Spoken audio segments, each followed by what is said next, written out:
Okay. Holy shit, for 2 years.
Flakes at the time transformed into the Grandpa's Army. What were the Flakes? That was a little thing that me and Sam had going in the basement, which we founded the seminal song, Down by the River.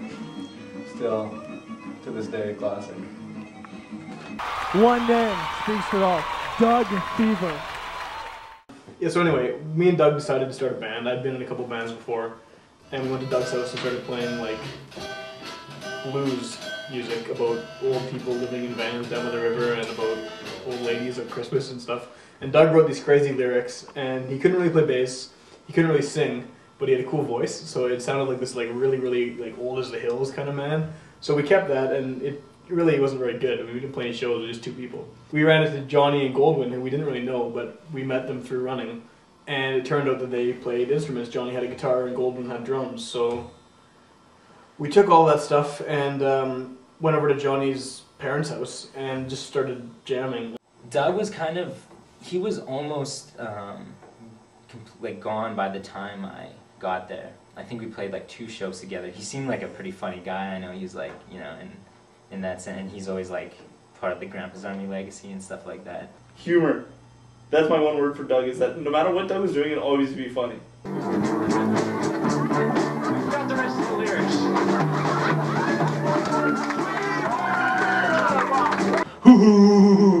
I'm Doug Fever.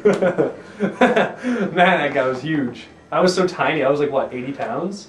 And probably. And he was so much huger. And he'd always walk down the halls of Kelvin going, and I was always like, what is that horrible sound? Because he always walks down the hall, and his keys would be like, jingle, jingle, jingle, jingle, and he'd be like, I'm Doug Fever. I play bass really badly. Jingle, jingle, jingle, jingle. I'm an IB. I drink. Like, man, honestly, like, the first time I ever saw that guy, he, like, it was his basement. I think he was, like, naked drinking beer. Like, fuck. Seriously, like, who's Doug Fever? Who the fuck is Doug Fever?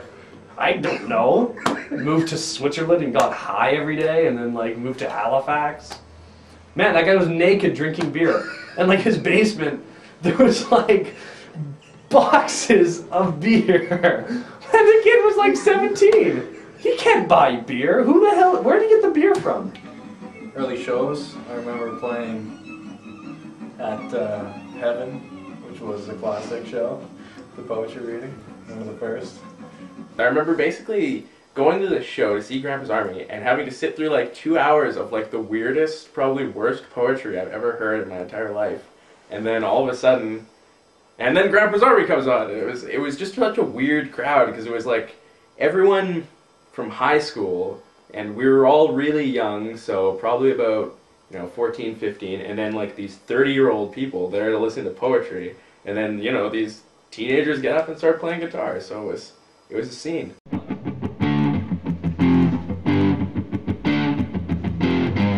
Like Johnny was way too manic to be able to play guitar to the point where he could actually do anything that wasn't just random noodling. So I guess I just started staying on with guitar, and Johnny, somehow we found out he could sing. So he did that, and to sum it up, because this has been a lot of babbling, me, Doug, Alex, and Goldwyn sort of started the band, and I was listening to ska at the time, and I guess I sort of pushed everyone towards that direction, and forcibly or not, I'm not sure, but no one else really knew what it was. Sam Saskimo Thompson. Sam, I don't think the band would have existed without Sam. So, I don't think anyone else in the entire school liked ska music. So, call Sam a pioneer. We just got along. We had a lot of the same interests. We hung out a lot outside of shows and outside of practice and whatnot. I had to teach him how to play the instruments. Like, Sam Thompson, this is how you play ska. You kept playing grunge. Like, no, dude, you do it wrong. Ska. Alright. What? Sam Thompson? Sam's just like, he's the kid I grew up with. He could do no wrong. Could do no wrong in my eyes. He's my Wolseley buddy. Guitar player of the band, again another one of the original members. Had a hard time remembering the chords sometimes, but had the right attitude and could play like a ska rhythm as well as anyone else. It's just what you expect out of a guitar player, I guess, when you're playing in a band like Grandpa's Army. I want to say Train for my favorite song, but I know that that's like the typical Grandpa's Army song. Like, we had that song on Dave's Third Generation compilation CD, and so everyone at the shows, that's the one people would only know. I mean, if someone had never heard Grandpa's Army, they may have heard Train through that CD or whatever. I remember doing a cover of Train. Yeah, I remember jamming on Train. So it was kind of like a cliche to almost say, like, yeah, Train's my favorite song, but it was awesome. Like, it was just, it was one of the few that I actually had a part in writing too. I came up with a chord progression, which I actually stole from Old Man by Neil Young. This is the verse, not the chorus, but the verse of Old Man by Neil Young is the same chord progression as the verse of Train by Grandpa's Army, which is interesting. But, and then Goldwyn and Will wrote the rest, but it was fun. I mean, Train's good. That's like classic. That's a classic answer. I want to be like, sort of. That's like when we play shows, people like, have to play Train, and so you'd always have to play like maybe twice.